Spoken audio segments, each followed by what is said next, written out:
Hello, I am Prabjot Kaur. Welcome to my channel, Social Robotics Talk.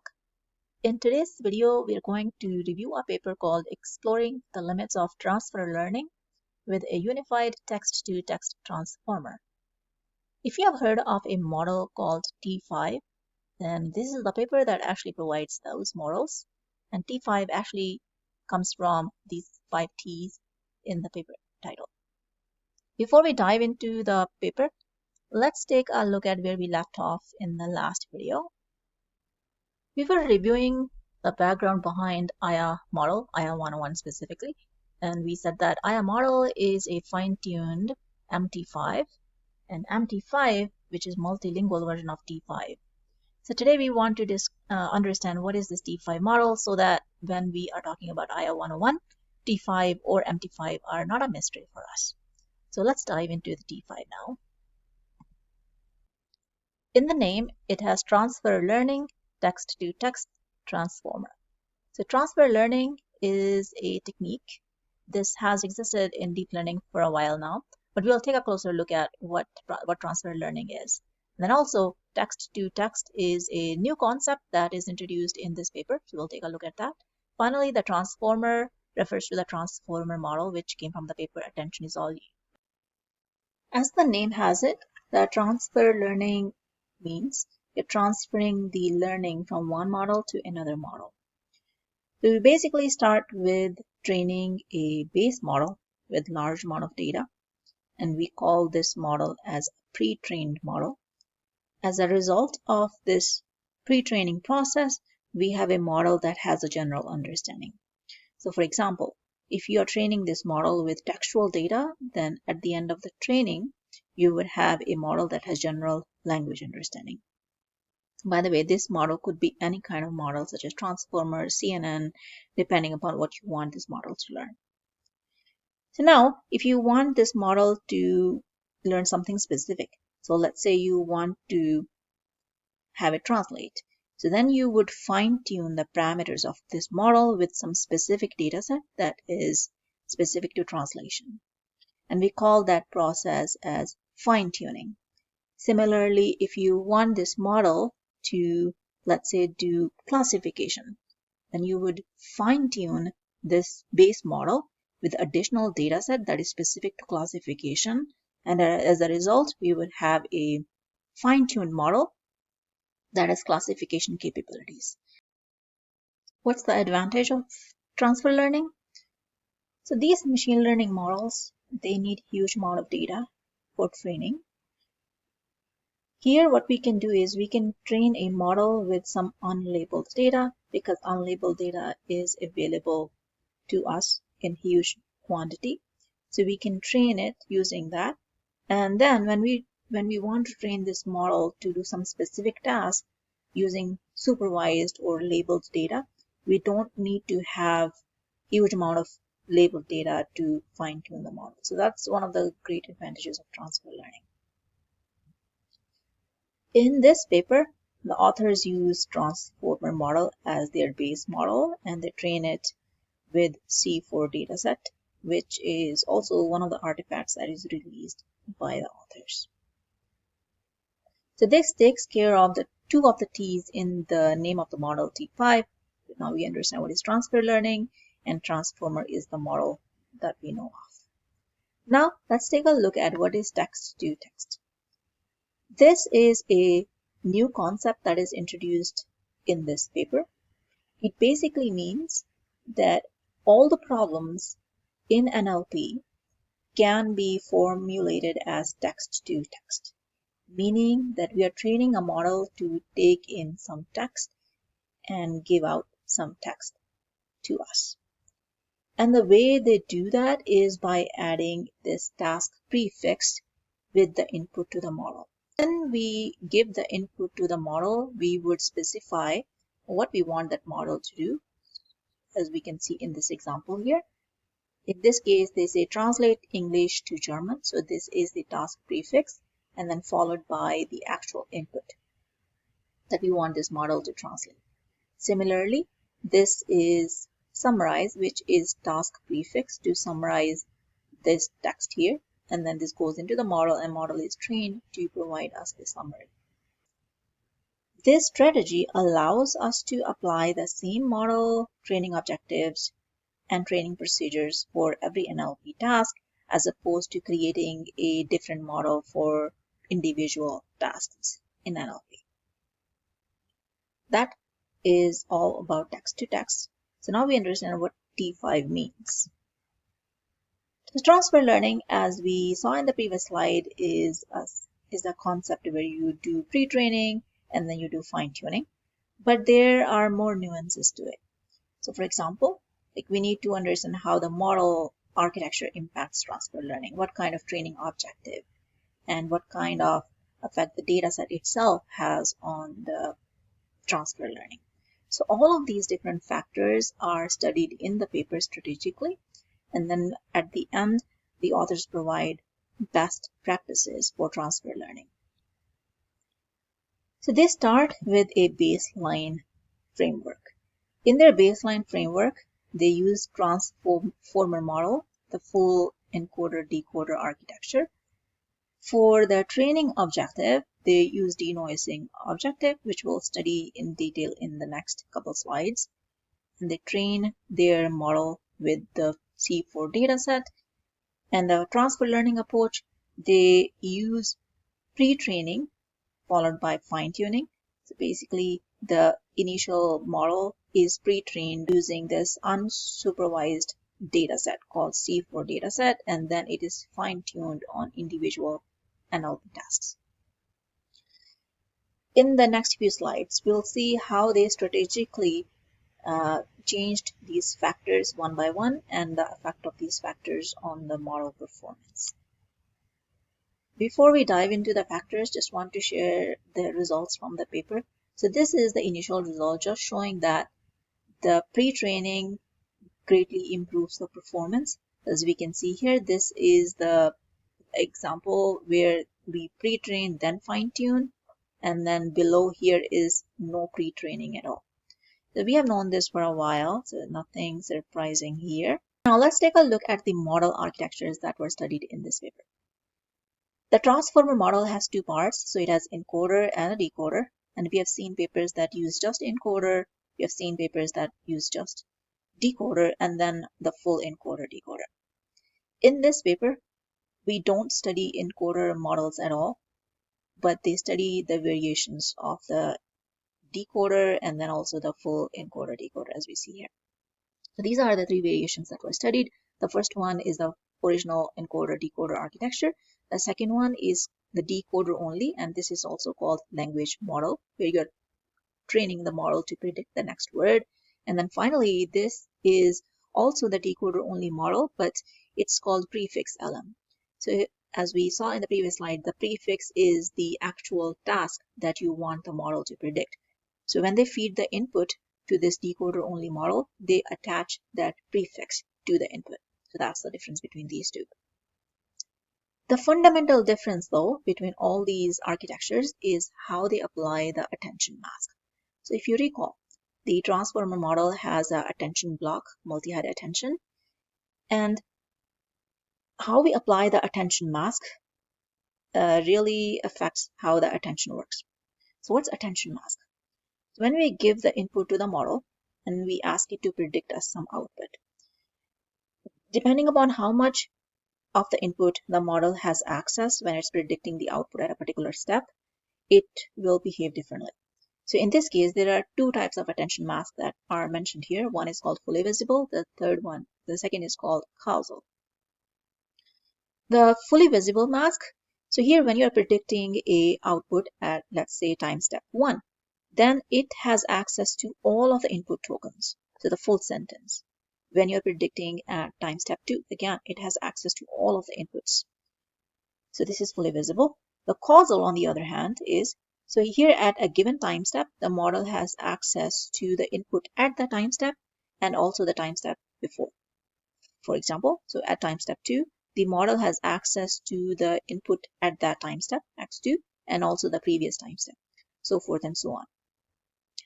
The third one, causal with prefix, it basically combines the two into one.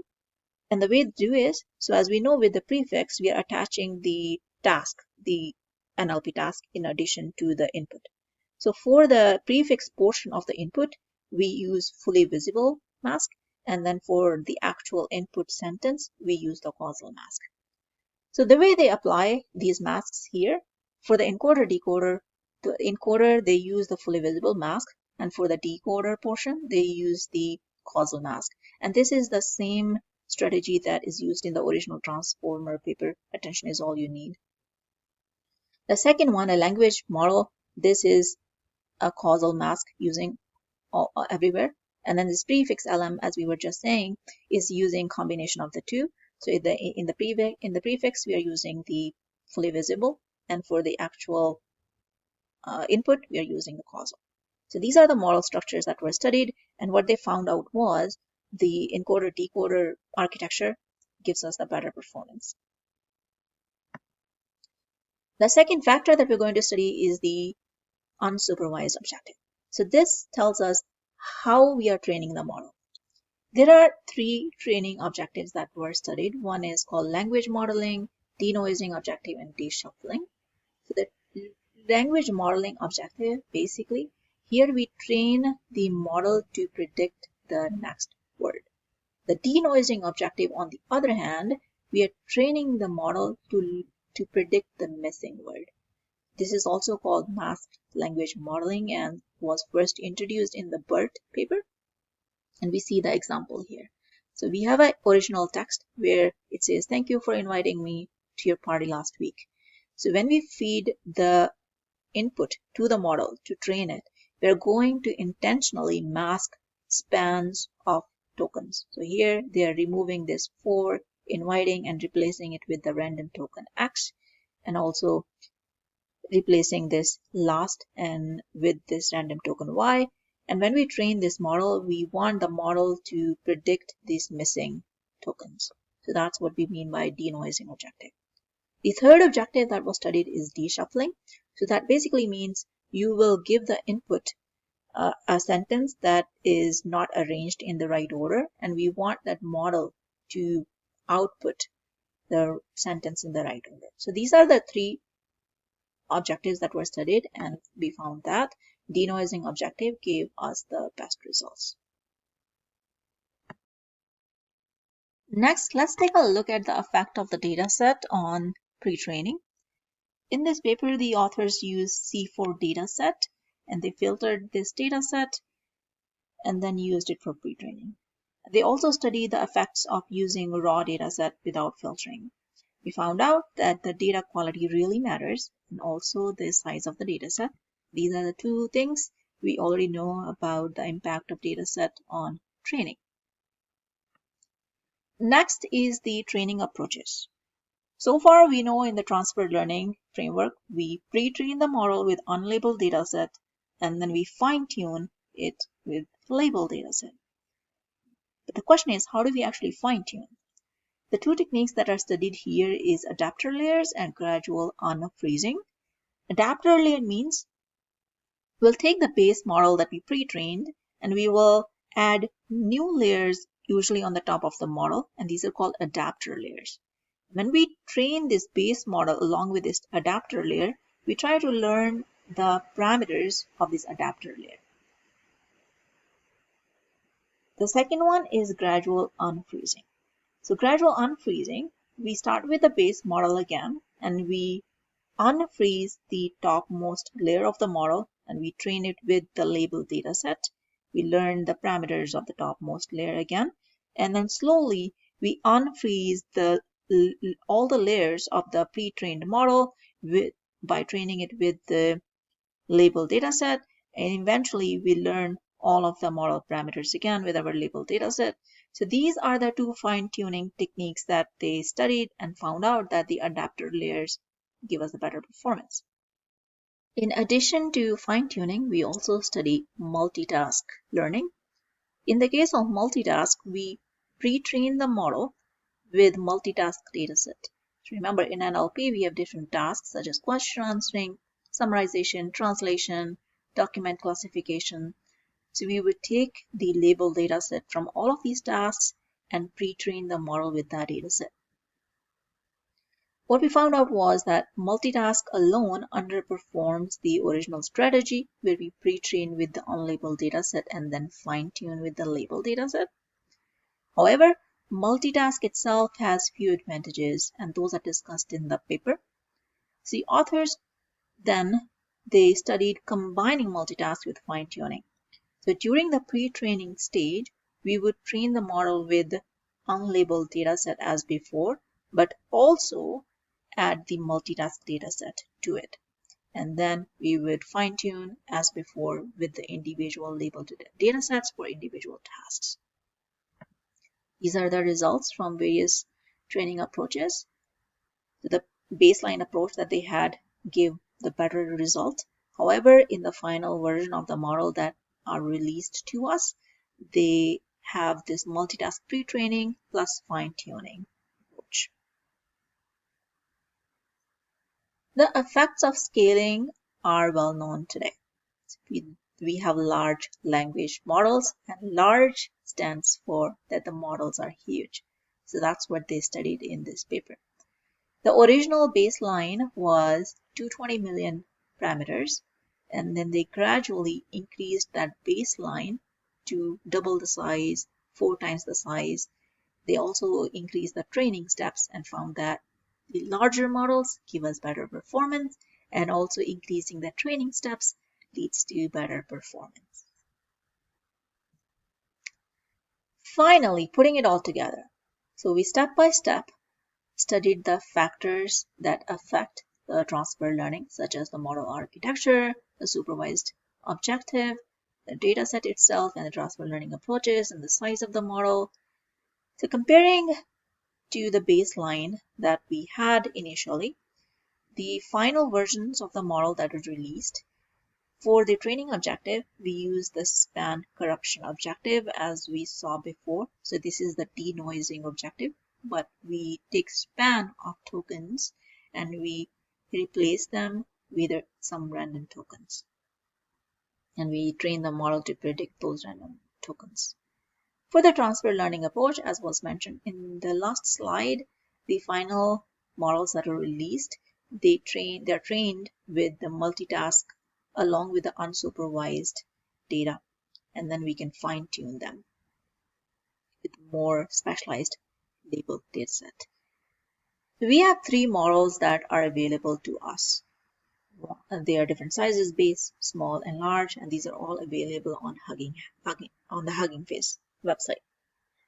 So when we talk about the T5 model, it's basically the transformer model that has been strategically pre-trained using C4 dataset. That's what T5 stands for. To conclude, this paper provides a new concept called text-to-text framework. Here, every NLP problem is treated as a text in and text out problem, and this is advantageous because now you have the same base model that can be used for different NLP tasks. And then they also studied the various factors that affect transfer learning, and we went through them one by one. And in the last slide, we saw what were the best practices that came out of this paper. In addition to the models that are released on Hugging Face, the C4 dataset that is used in this paper is also available open source on Hugging Face. So that's all for this paper. Now in the next video, we are going to study the MT5 model, because eventually we want to know what is the Aya101 model. So once we know this T5 and MT5, then these will no longer be a mystery to us when we study the Aya101. So that's all for this video. If you want to learn more about the T5, please feel free to read the paper, and if you have any questions, just ask them below in the comments. That's all, and thank you again for joining me today, and I hope to see you in the next video.